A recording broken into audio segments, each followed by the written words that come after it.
Hey guys, this is Yo from the Hook and Hut, and sorry I'm getting this video out late tonight. Um, I've been at the library all afternoon, and I was doing a bit of research for stuff. One towards my own goals with my business, and looking also for stuff that I could share with you in the process. And so I ended up picking up Jack Canfield's "The Power of Focus," and he read it with a couple other guys. And Entrepreneur Magazine's Start Your Own Blogging Business, because I do need to get back on my blogging and improving it.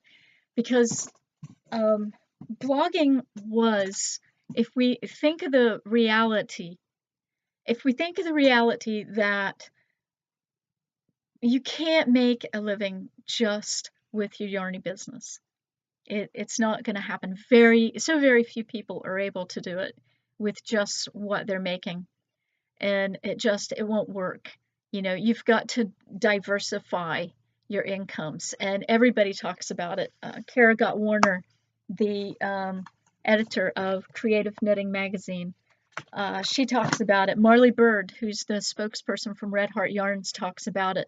Mikey of the Crochet Crowd, he talks about it. You have to diversify your income if you're going to be able to keep, you know, um, enjoying your yarny business and having that pull in the income for you that you need, and hopefully become our sole source of income. Oh yeah. So mine right now, what I'm looking at is I've got to get back into blogging and doing product reviews like I used to do, and book reviews, and what else do I have up there? Pattern reviews, and even craftsy course reviews, and working that way with it. Because I used to before this, I had a blog where I did product reviews all the time, and I would create manuals and all kinds of things to go along with the reviews.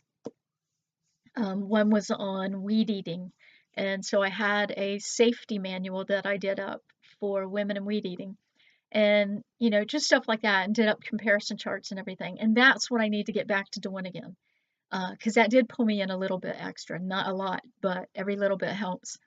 The other thing that I'm doing is I've started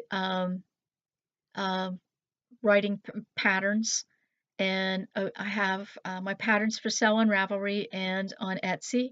I don't promote them really because my shop is so small. I've only got like 4 patterns, maybe 5 in them right now. I've got a lot of patterns that I've written. That's the thing. I don't have them up on the site, but I do have a lot of patterns I've written. That's the difference on it. And I've got to get them up, especially that cute one of my great niece, Gracie, that I just did up, her little double pom-pom hat. If you go to the Hook and or Facebook.com/the Hook and Hut, you'll get to see her wearing her hat. Her mom took a picture of her the next day with the hat on. Um, but anyways, that's a few ways that I'm looking at pulling in some extra income during the dry months. Because right now, guys, we are moving into it. If you're new and you haven't opened your shop yet, spring is slow, summer is practically dead, and it doesn't really pick up till maybe sometime in August. The middle or end of August is what I found with mine. And Mikey had mentioned it. His best month is December.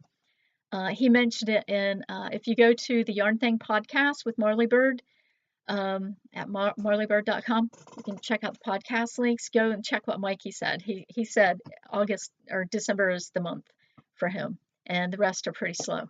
So that's it on that one. But anyways, so I've got a couple more things up my sleeve as little income earners, and believe me, they're very little income earners, but it's still just that extra coming in. And part of that is I've mentioned it before that I'm working on a little book, a small booklet of uh, things that I've learned in my first year of running an Etsy shop, which I think will be really helpful to other people. I mean, I've shared some of this stuff with you, and I've gotten great positive feedback. Thank you guys so much for the feedback. Oh, and also to everybody who's joined me here lately, thank you so much for subscribing. I really do appreciate it. Also, I'm going to be getting a guest book. And I want the guest book because I got this idea from Robbie Cummings on he's a narrowboat owner who does a podcast. And what he does, he people who financially support him, he writes them down in the ships in the boats guest book. He puts their name down, and then he puts down how much they donated, and you get to see him write their name in.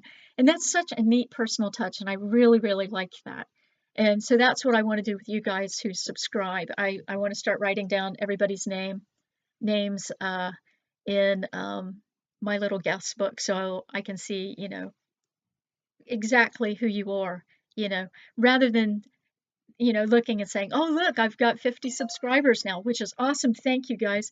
I've got 50 subscribers. But I don't know the names. I see the names briefly pop up, but by putting your names in the guest book, boom, I can go back through and I can see all these people I can be grateful to who actually find my podcasts worth watching. But anyways, I'm going to be working on.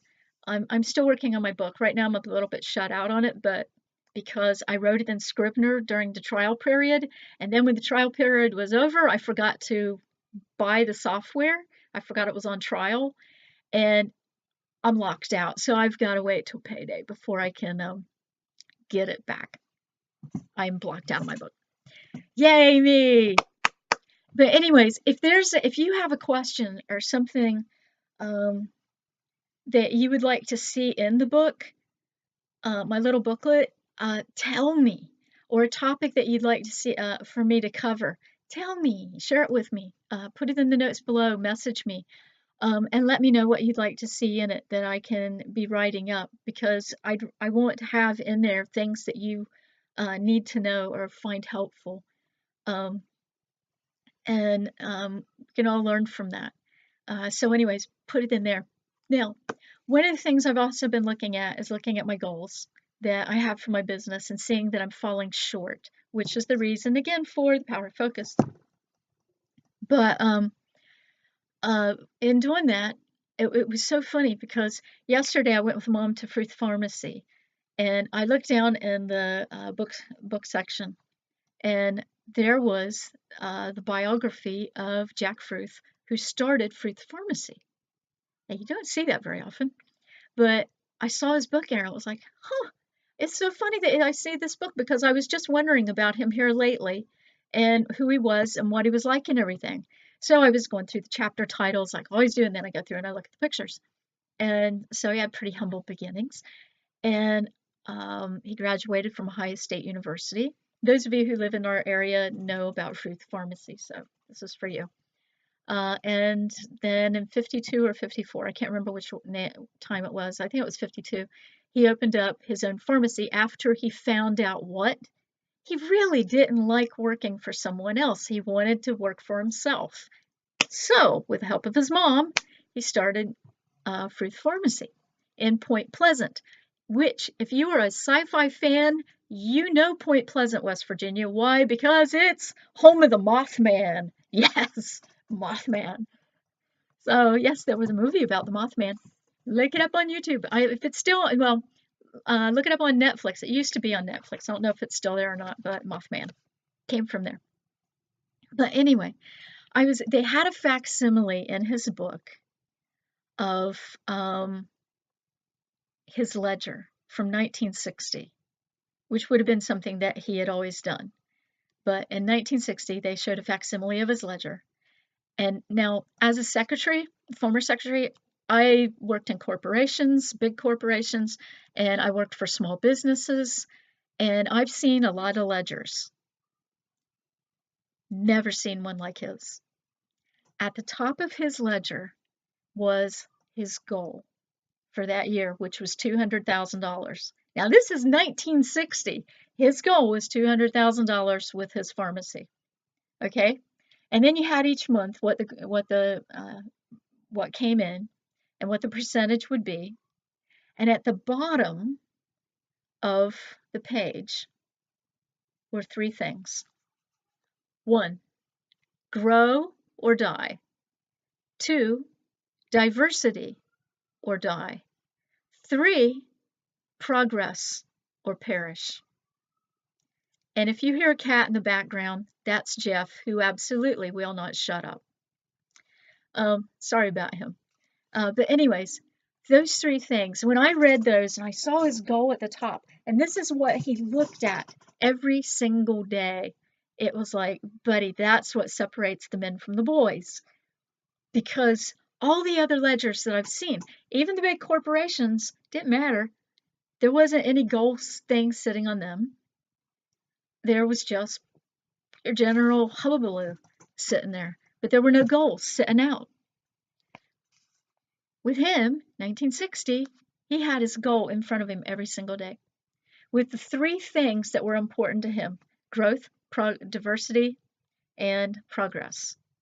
The growth is making sure he's pulling in more customers, finding ways to pull in those customers. Diversity, looking at more ways to bring in money through a pharmacy.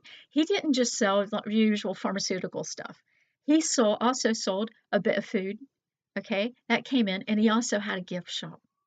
Not just a gift shop, but a really, really nice gift shop where you could only get in certain things there that you couldn't get anyplace else. Really cool stuff. So that's what he had there. And it was so different and so nice that even today, when I was at the library, I mentioned it to the young librarian there, and she goes, "Oh, I remember going there. It's such a treat." Bingo! Yep, we all say the same thing. So how many pharmacies do you know it's a treat to actually go to the pharmacy? This one is. So the small businesses also that I saw that never had their goals in front of them or anything on their ledgers, they just stayed small. They basically pay the bills. That's good enough. With Jack Fruth, with his goals in front of him every day, he started his business in what, 1952-ish? In 2017 now, there are 27 Fruth pharmacies. That's the difference in having your goals in front of you all the time, shooting for those goals of wanting to do more, and then, or just sitting back and being content with, hi, I'm making ends meet, basically. He took a step forward and wanted more. So that, over the next several days, we're going to be going over just talking about the stuff that he put on his ledgers: growth, diversity, and progress. And it's interesting that he put grow or die, and that he put diversity or die. But when it came to progress, it wasn't or die. It was or perish. So we'll try to come up with ideas on why he said that progress meant you just perish altogether. You know, the first two, you just die. But to not progress, in other words, well, we'll just hit it now. Keeping up with the times, you might as well forget it. You're not going to have a business. And Friday, we're going to hit that one. And I'll give you a good example, a local example of refusing to keep up with the times, what it does to a business.